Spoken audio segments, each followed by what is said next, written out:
சிலையில் பாக்கு வச்சு 10 பேரை சாட்சி வச்சு தித்திக்கிற ஆசைக்கெல்லாம் தேதி ஒண்ணு உருவாச்சு.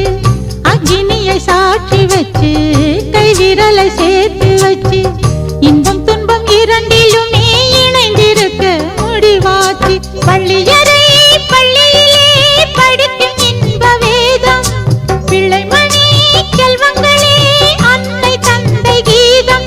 இது பழங்கால பாதை ஒரு சுகவாழ்வின் கீதை. 7 ஜன்ம பந்தம் மனைவி என்பது இதில் நீ வேறு நான் வேறு யார் சொன்னது?